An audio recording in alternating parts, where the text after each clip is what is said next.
ఒక స్టోరీ లేదు, ఒక స్క్రీన్ లేదు, ఏం బాలేదు. అర్థమవుతుంది కదా. విజయ్ దేవరకొండ లైఫ్ బాగుపడాలంటే ముందు రష్మికను వదిలేసే భయ్యా. అర్థమవుతుందా? అంతేపు రష్మిక చుట్టూ తిరగడం కాదు. ఆ రష్మికను అంత అది ఎవనో ఎంగేజ్మెంట్ దాకింది, డైవర్స్ తీసుకుంది. రేపు నిన్ను వదిలేదని గ్యారంటీ ఏంటి? నిన్ను వదిలేదని గ్యారంటీ ఏంటి? సినిమా అసలు ఏం లేదు. పరశురామ్ గ్రేట్ డైరెక్టర్ భయ్యా. అటువంటిది ఒక విజయ్ దేవరకొండకి ఇచ్చి ఫ్లాప్ చేయించుకున్న సినిమా అసలు ఏం బాగలేదు. నాకు ఏ మాత్రం నచ్చలేదు భయ్యా. మీరు ఇటువంటి సినిమాలు మళ్ళీ ఇటువంటి సినిమాలు మీరు మూవీ రిలీజ్లో చూడడం చాలా బెస్ట్, ఓటీటీలో చూడడం ఇంకా బెస్ట్. డబ్బులు వేస్ట్ చేసుకోవద్దు భయ్యా. నిజంగా చెప్పాలనుకుంటే ఒక ఫ్యామిలీ స్టార్ అంటే సాంప్రదాయంగా ఫ్యామిలీ తగ్గట్టు సినిమా తీయాలి. మునాల తాగడితో పుచ్చుకులాంటి బొంచిక్లు కిస్సులు, లిప్ కిస్సులు అంటే సొసైటీకి ఏం మెసేజ్ ఇద్దాం నాకు అర్థం కాకూడదు. ఈ రోజుల్లో తెలుగు ఫిలిం ఇండస్ట్రీ ఎలా రెడీ అవుతుందంటే కొన్ని సినిమాలు పర్టికులర్గా ఇటువంటి సినిమాల వల్ల ఒక ప్రాస్టిట్యూట్ అని ఒక పేరు ముద్ర పడిపోయింది భయ. నన్ను అడిగి చెప్పాలనుకుంటే సినిమాలో అసలు ఏం లేదు నచ్చడానికి, అసలు ఏం లేదు. ఇప్పుడు నీ బొచ్చు మీద ఏమైనా ఏకలు ఉన్నాయా? లేవు. ఇలా చూపించండి. సినిమాలో కూడా అంతే, కంటెంట్ లేదు. ఇటువంటి సినిమాల్ని ఎవరు ఎంకరేజ్ చేయదు భయ్యా, ఎంకరేజ్ చేయదు. రే నచ్చలేదు స్టార్. ఓకే మళ్ళీ చెప్తాను, మీరు డబ్బులు వేస్ట్ చేసుకోవద్దు భయ్యా. నన్ను అడిగితే డబ్బులు ఎవరు వేస్ట్ చేసుకోవద్దు. మొన్న రీసెంట్గా తెలుగు మీడియా డిజిటల్ ఫెడరేషన్ అని ఒకటి స్టార్ట్ అయింది భయ్యా. 500 మంది ఇన్ఫ్లుయెన్సర్స్ వచ్చారు. అంటే యువతకి ఛాన్స్ ఇద్దామని. కానీ ఆ ఈవెంట్లో ఏమైంది, Vijay Deverakonda family star promotion అయింది, చిరంజీవి గారిని ఇంటర్వ్యూ చేశారు, దాని వరకు ఎంటర్టైన్మెంట్కి ఉంది. ఇన్ఫ్లుయెన్సర్స్కి ఏం చేశాడు, వచ్చిన వాళ్ళందరినీ వాడుకున్నారు భయ్య. అది తెలుగు డిజిటల్ మీడియా ఫెడరేషన్ పేరు చెప్పి ఇన్ఫ్లుయెన్సర్స్ అందరినీ వాడుకున్నారు ఆ రోజు ఫ్యామిలీ స్టార్ ప్రమోషన్లో. ఎవ్వడికి ఏటి అవ్వలేదు. అర్థమవుతుంది కదా. సినిమా బ్రో అదేనండి, సినిమా ఏం బాగలేదు భయ్య. మళ్ళీ చెప్తాను, అస్సలు బాగలేదు. కంటెంట్ లేని సినిమాలు రేటింగ్లో కూడా నేను ఇవ్వను. నాకు అస్సలు నచ్చలేదు. అవి బెస్ట్ అని అడిగితే నిజంగా గీతా గోవిందం పరశురామ్ గారు ఎంత బాగుంది. అది గీతా ఆర్ట్స్ బ్యానర్ ఎంత బాగుంది. ఈ బ్యానర్లో ఏమైంది అర్థం కావట్లేదు. స్టోరీ లేదు, కథనం లేదు. అంటే డబ్బులు ఇస్తే పాజిటివ్గా చెప్తామేంటి అన్నా? ఒకటే చెప్తాను మీ అందరికీ, నేను ఎవరి దగ్గర ₹1 తీసుకోలేదు. మీరు చెప్పినట్టు నేను ఎవరి దగ్గర ₹1 తీసుకోలేదు. నా టికెట్తో నేను సినిమా చూసుకున్నా, వచ్చే రివ్యూ చెప్తున్నా. అర్థమవుతుందా? ఇక్కడ ఎంతమంది పేరు ఉన్నారో నాకు తెలియదు, ఎంతమంది అనిపేయడో నాకు తెలియదు. నేను మాత్రం మళ్ళీ చెప్తాను, ఎవరి దగ్గర ₹1 తీసుకోలేదు. నేను ఒకటికి చెప్పాల్సిన పాజిటివ్ దప్ప కొట్టాల్సిన అవసరం లేదు. నచ్చితే మీ అందరికీ తెలుసు, బట్టలు చింపుకుంటా ఇక్కడ మీ అందరూ చూశారు. ఈరోజు నేను వైరల్ అయిన ఫేమస్ అవడానికి కూడా మీరంతా కారణం. మీకు మళ్ళీ థ్యాంక్స్ చెప్తాను. నేను మళ్ళీ చెప్తాను, ఇటువంటి సినిమాని okay very good question mister. Okay minus points ఏంటంటే సినిమాలో ఫస్ట్ హాఫ్ అంతా స్లో ఎలిమెంట్లతో ఒక కామెడీ కంటెంట్గా వెళ్ళిపోతుంది భయ్యా. సెకండ్ హాఫ్లో రొటీన్ స్టోరీ. ఫస్ట్ హాఫ్లో హీరో మిడిల్ క్లాస్ అబ్బాయి, సెకండ్ హాఫ్లో పేదోడు కాదు గొప్పోడు అయిపోతాడు భయ్యా. ఎలా గొప్పోడు అయిపోతాడు? హీరోయిన్ సపోర్ట్ చేసుకుంటే వెళ్ళిపోతాడు. మనకి టైటిల్ ఏంటి, ఫ్యామిలీ స్టార్ అని.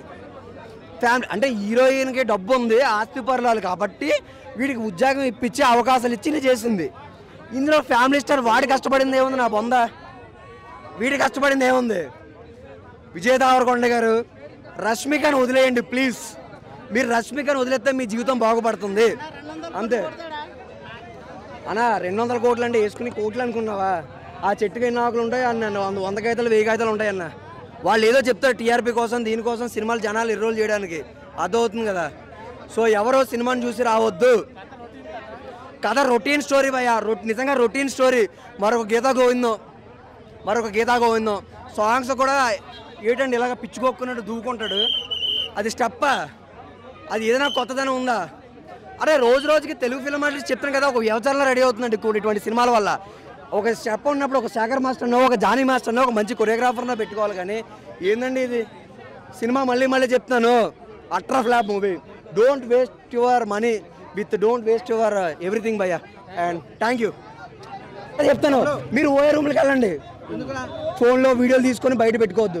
ఈ సినిమా కూడా అటువంటిదే. కొన్ని వెంకట ఒకటి చెప్తాను, కొన్ని సినిమాల వల్ల తెలుగు చలనచిత్ర పరిశ్రమ ఒక ప్రాస్టిట్యూట్లో రెడీ అయ్యింది.